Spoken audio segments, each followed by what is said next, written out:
Adil Katalino, Bacuramin Kasaruga, Basengat Kajubata. Harus.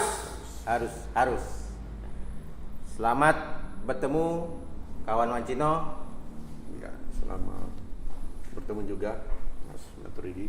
Ya, terima kasih telah hadir di forum podcast kita pada hari ini. Kawan Wancino ini adalah seorang aktivis lingkungan hidup dari Kaharingan Institute dan juga salah seorang pemerhati permasalahan-permasalahan adat dan lokal wisdom yang ada di Kalimantan Tengah. Nah, kawan Wancino, kali ini kawan kita undang ke sini untuk bincang-bincang terkait masalah yang sedang kita hadapi sekarang, yaitu masalah banjir. Iya. Banjir. Masalah banjir ini dalam tahun ini berdasarkan data yang kita punya sudah banjir yang kelima. Akhir tahun ini ada banjir yang kelima selama tahun 2021 ini. Masalah-masalah banjir ini memang sangat menarik dan menjadi sorotan ketika menjadi penyebab terganggunya perekonomian masyarakat. Nah, bagaimana sih sebenarnya sejarah banjir di Kalimantan ini, di Kalimantan Tengah lah khususnya, dalam pandangan kawan Wancino itu seperti apa? Oke, terima kasih Bung Maturidi. Terima kasih saya bisa diundang di dialog sore ini di podcast. Ya, saya juga untuk banjir ya, saya juga merasakan salah satu di kampung saya juga saat ini banjir ya, di desa Petak Bandang, Kabupaten Ketingan. Sebenarnya secara umum di Kalimantan sebenarnya banjir itu memang sebenarnya sudah biasa sebenarnya. Banjir terutama untuk Kalimantan Tengah ya. Kearifan lokal yang dilakukan oleh masyarakat Dayak sebenarnya bisa mendeteksi kondisi banjir yang ada, baik pun perubahan ekosistem dan sebagainya. Tetapi sebenarnya banjir kali ini banjir yang bukan biasa ya, tapi luar biasa. Arti pertanyaannya, mengapa terjadinya banjir seperti ini yang sebenarnya tidak biasa menurut Dayak, baru gitu. Berarti ada hal-hal yang keseimbangan alam yang terganggu gitu ya. Pertanyaannya seperti ini kawan Wancino. Sebenarnya kan masyarakat kita Dayak di Kalimantan ini hal yang berhubungan dengan air, dengan banjir itu sudah menjadi hal yang biasa. Ini terlihat dari rumah-rumah yang mereka bangun berada di tepi sungai dengan konstruksi yang sudah menyesuaikan dengan kondisi banjir. Jadi sebenarnya no problem lah masalah banjir ini, terjadinya kapanpun, di daerah manapun itu sudah diantisipasi. Nah, hal-hal seperti ini yang terjadi seperti ini sebenarnya mulai tahun berapa sih? Atau mulai dekade berapa terjadi banjir yang sulit diprediksi seperti ini? Menurut yang saya ketahui ya, banjir sebenarnya ada banjir itu sebenarnya ada beberapa hal ya. Banjir anugerah, banjir yang beradaptasi dengan alam. Nah, nenek moyang kami atau orang-orang Dayak biasanya menggunakan keadaan alam itu bisa untuk disesuaikan gitu dengan keadaan ini.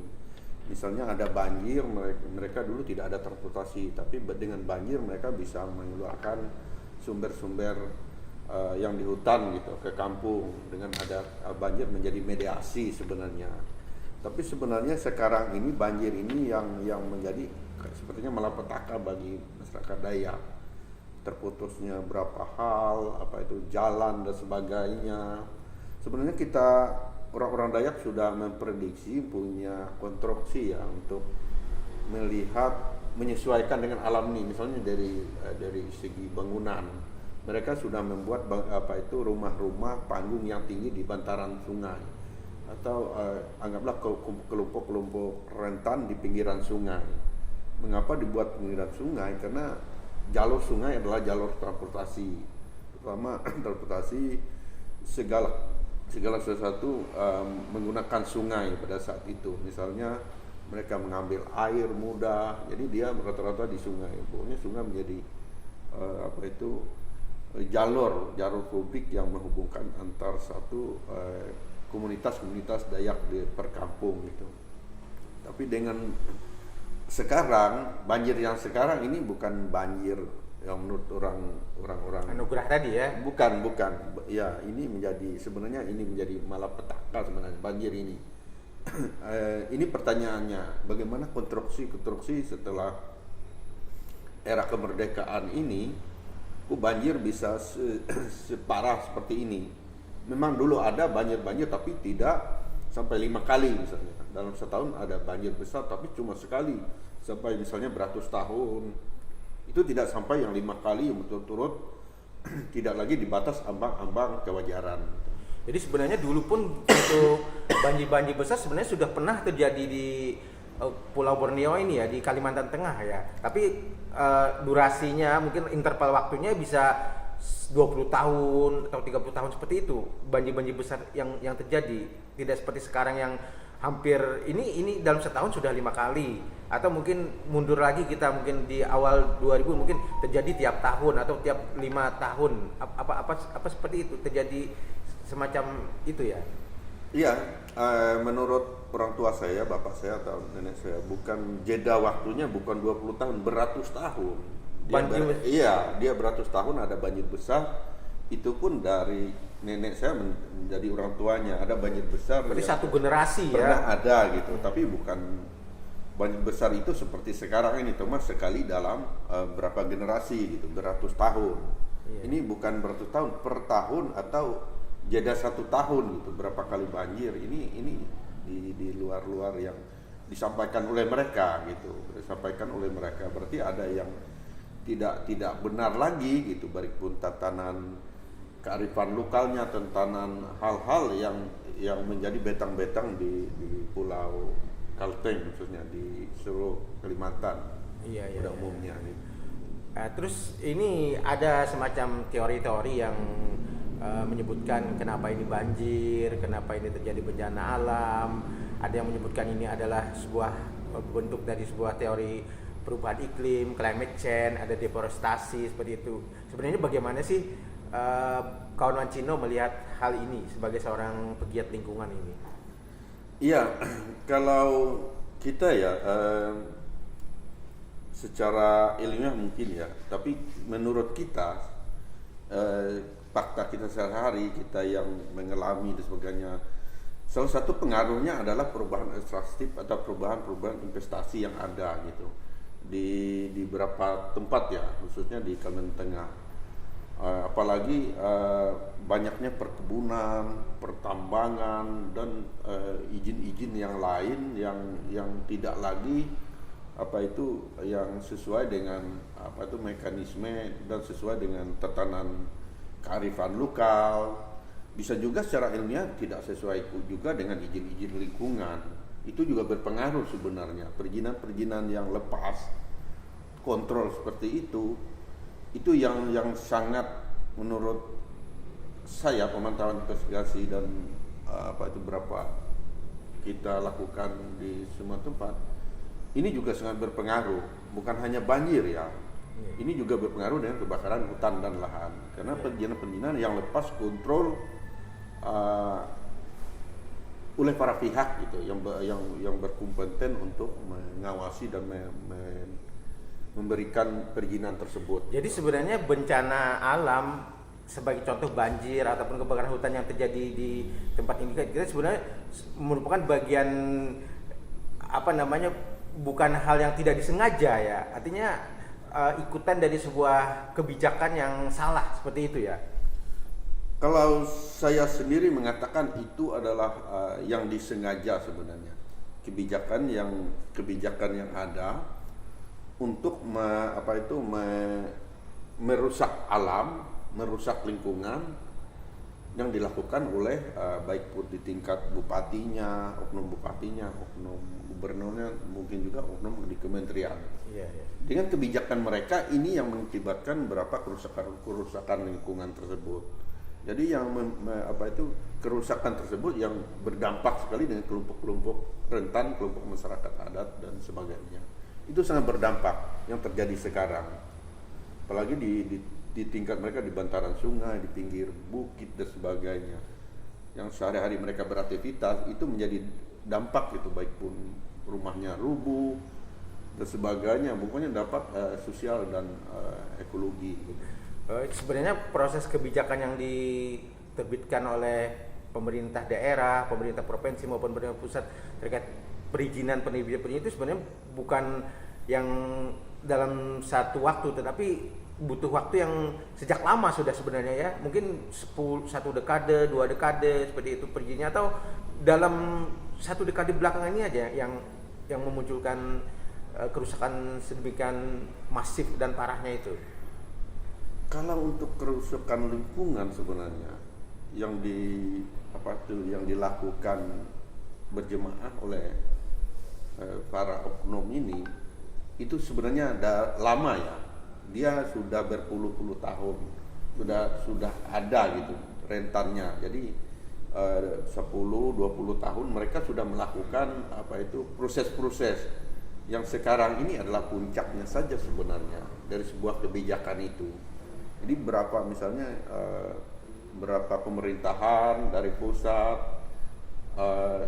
ke gubernurnya, apalagi dengan adanya perubahan kebijakan yang ada, itu juga sangat berdampak sebenarnya. Seharusnya itu dilakukan oleh pemerintah bisa menghentikan itu gitu dengan kebijakan-kebijakan itu. Jangan kebijakan itu yang mengakibatkan bencana-bencana di beberapa tempat, khususnya di Kalimantan ya, di Kalimantan Tengah seperti sekarang ini. Oke lah, itu sudah terjadi kawan Cino. Penerbitan IUP sudah terjadi, terus deforestasi sudah terjadi. Nah, langkah yang instan, yang urgen, yang sangat mendesak saat ini, yang kira-kira langkah strategis apa yang bisa dilakukan oleh pemerintah sebagai pengambil kebijakan strategis agar hal ini bisa meredam paling tidak untuk terjadi lajunya kembali bencana alam seperti ini pada masa lalu itu.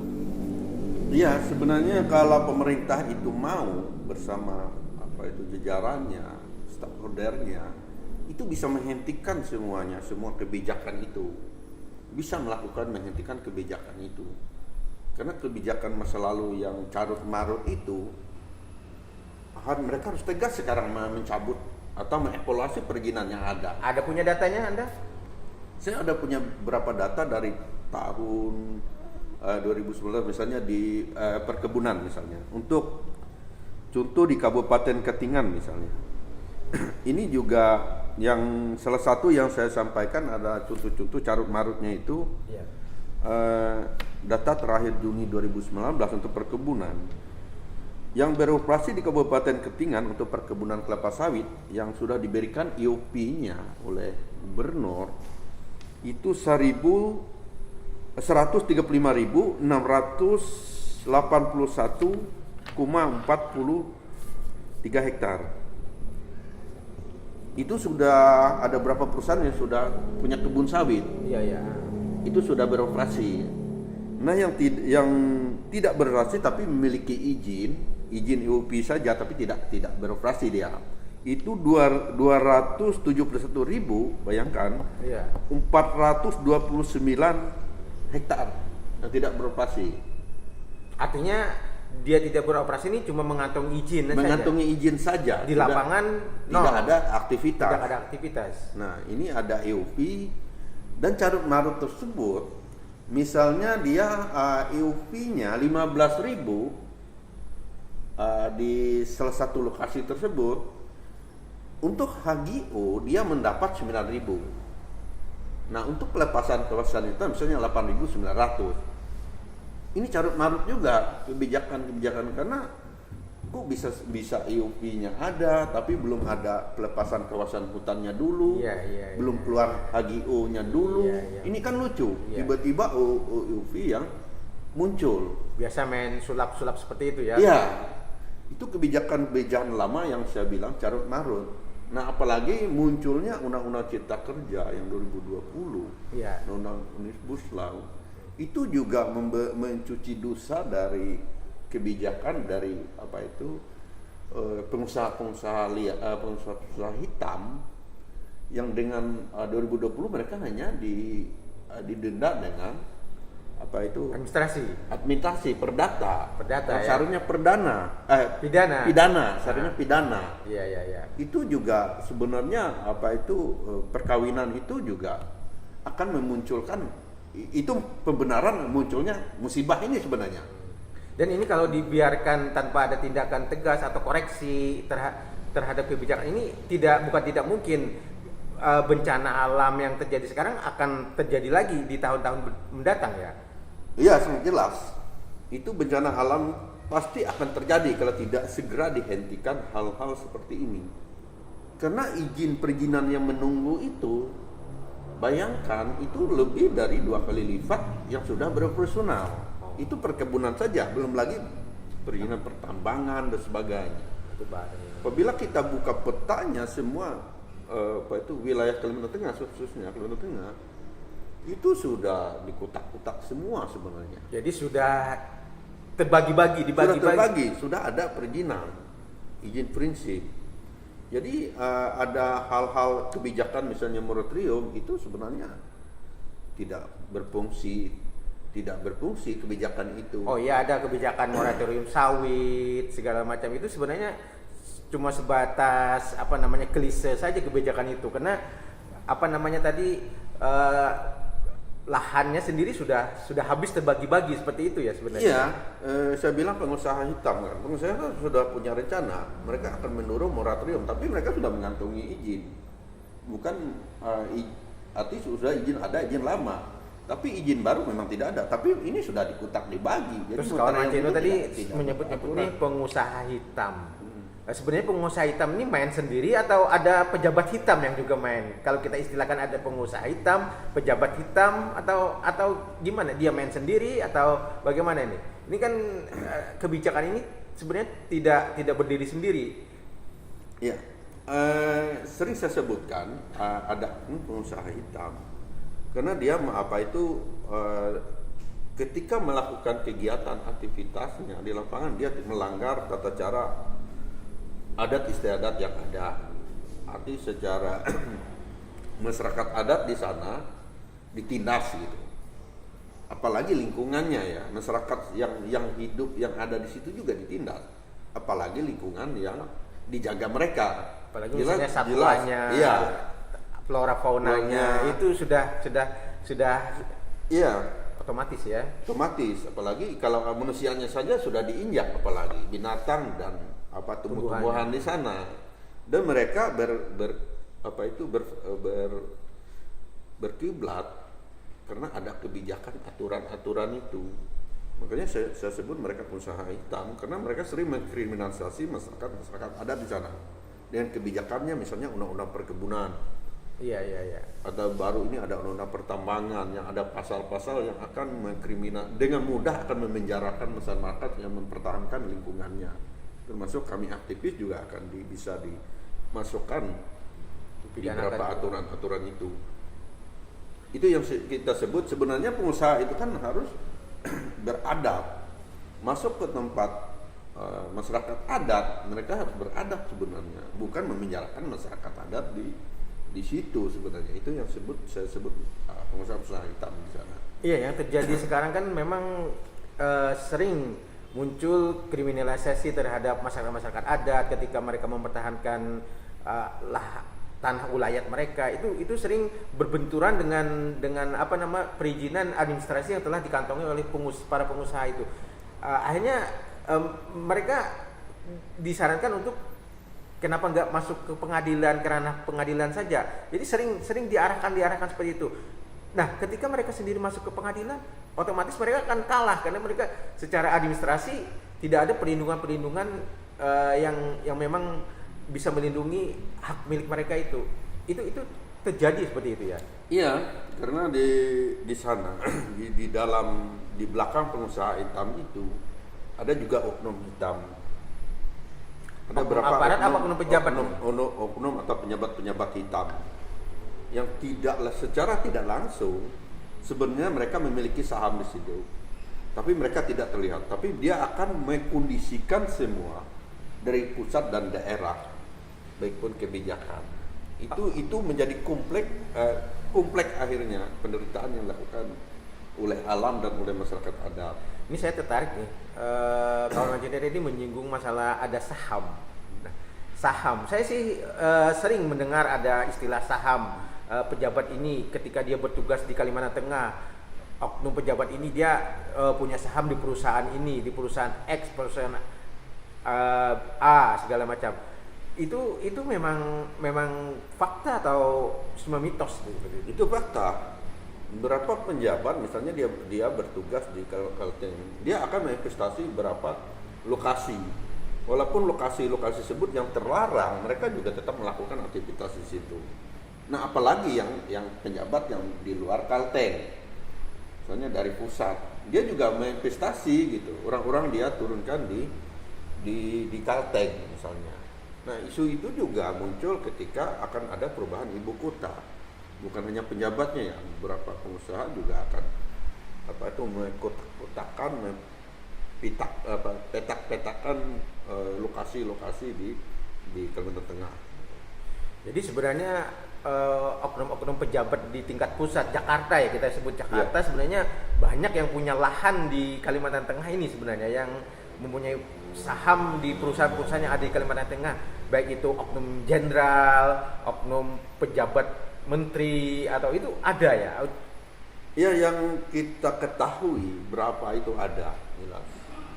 Akhirnya ketika kita berteriak melakukan membuat laporan sebagainya, ini juga mandek sebenarnya, karena muncullah aktor tersebut akan hadir. Iya. Dan kami sebagai, apalagi masyarakat biasa ya, kami yang sudah berlalang buana di lingkungan, kami juga sering diteror dan intimidasi. Oke. Apalagi masyarakat biasa ya. Oke, kita break.